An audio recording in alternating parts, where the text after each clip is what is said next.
Okay, so now that you're understanding the difference between real and nominal GDP, there is another measure, another metric we want to be familiar with, and that is the GDP deflator.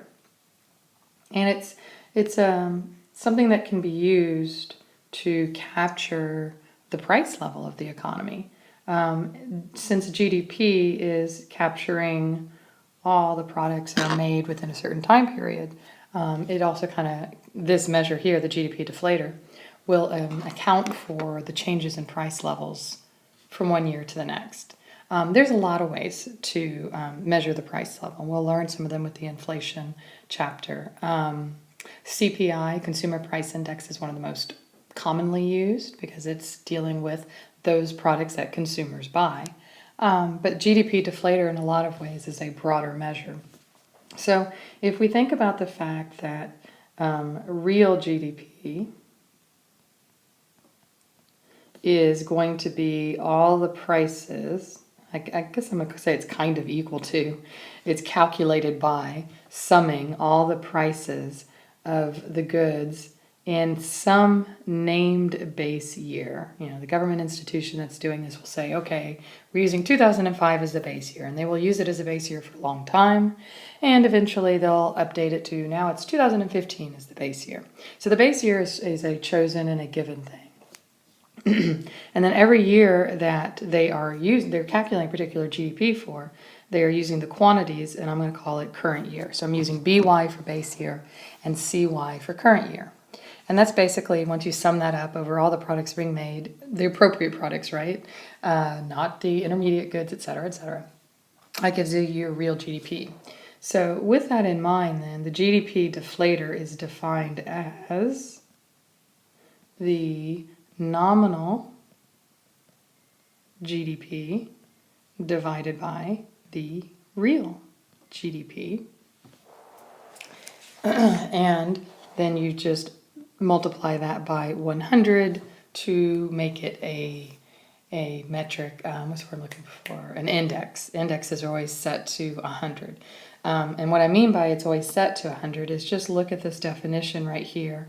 If you're looking at GDP in the same year as the real GDP's base year, this whole thing here, this fraction will come out to be 1. It'll be 1 times 100. So the base year will be a index value of 100, which is how indexes are always designed. But go ahead and let's look at this a little closer to see why this is significant. We can rewrite this using this sort of shorthand here this way. So with nominal GDP, that would be prices in the current year times all the quantities of the current year. And then the real GDP for that year, so if this is nominal GDP of 2012, we'd be dividing it by real GDP of 2012. And so then that would be calculated as prices of the base year times the quantities from that current year. And so then what we can see is that the two Q's here are the same, so we can cross them out, and that basically leaves us the ratio of the prices. So cross these out, and you're left with a ratio of the prices of the current year over the prices of the base year times 100. And so if the current year prices, let's say this is current year is 2012, the base year is 2005. So the current year prices have gone up, general price level has increased, then the prices of the current year of 2012 will be higher than the prices of the 2005 base year. So this will be something greater than 1. You'll multiply that times 100 and you'll get a measure of, say, 112, 115, something like that. And so now with this GDP deflator, we have a measure of the price level for that year. All right, let's look at an example with some numbers in it. Here I've just made up some GDP numbers for a small country where you have the nominal GDP for 2013 is 850 billion and the real GDP is 828 billion. So first of all, let's just use our newly learned formula.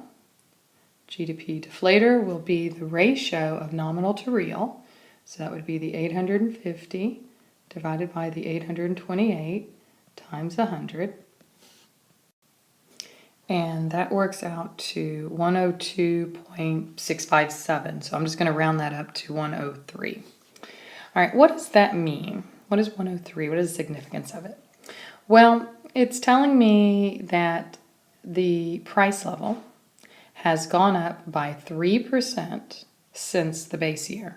I don't necessarily know when the base year was, but the base year is going to be 100. And so I can be sure that this seeing 3 here on the end is telling me that it's 3% change. Actually, what I'm doing when I do that is an application of the percentage change formula. The percentage change formula, which I think we may have learned at the very beginning of the class, but it's always good to review it, is value in the second period minus value in the first period with respect to what the original value was. So what you're doing with the percentage change formula is you're looking at the change in a variable over time, so you have these two different time periods, as a percentage of how much it originally was. So that's why it's always V2 minus V1 as you divide by V1. And then you do times 100 so that you can actually put the little percent symbol right there. So what we do then with this GDP deflator is something similar. I know that the base year is 100, so if I do the increase in the percentage increase in this GDP deflator index value, going back to the base year, the value in the second period is 103. The value in whatever the base year is, I don't know if it's 2012 or 2010, is going to be minus 100 with respect to the original value of the base year, which is 100.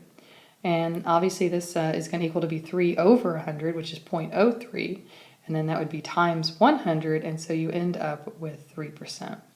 And then you can do this calculation with other years other than just the base year. I can do 103 minus, well, let's say this is 2013, right? Let's say the 2014 GDP deflator turns out to be 105. So then I'll do 105 minus 103 divided by 103. And I would have the percentage increase from 2013 to 2014.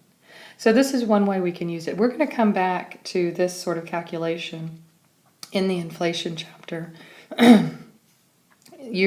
What we have done here is create an index that in itself doesn't mean anything. 103 doesn't mean anything to you, but what it allows us to do is to compare one year to the next. So we're able to say that if the overall GDP price level is some index value of 103 in 2013, then I know when I compare it back to the base year of 100, that price level overall has gone up by 3%. So this is one of the ways that we can use the GDP deflator.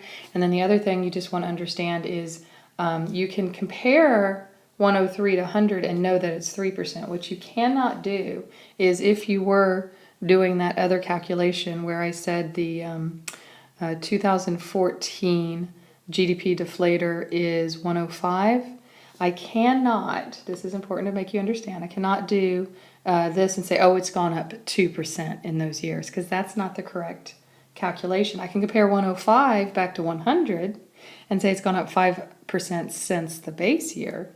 But if I wanted to do the calculation between 2013 and I just made up 2014 value of 105, I would actually have to calculate the percentage change. So you would have to write it out like this, and that works out to 1.94%. So I'll just say 1.9%. So what I'm just trying to point out is that when you're looking at these index values, you can't just subtract one from the other to figure out how much the percentage changes, except for the one special case where you're comparing it back to the base year. Okay, so given two index values, what can I say? I see that it's 103. I can say for sure that prices have gone up 3% since the base year. I can also say, after doing the calculation, that the prices go up another 1.9% in the year from 2013 to 2014. I can say that price levels are rising, or that prices are getting higher as we go from the base year to 2013 to 2014. All right, so GDP deflator then, just to sum it up, is going to be our first measure of this thing we're calling the price level, this average prices of all the goods in the economy. specifically all the goods that are included in the GDP calculation. And we will come back to measuring inflation, measuring the price level, and then calculating the inflation rate in future chapter.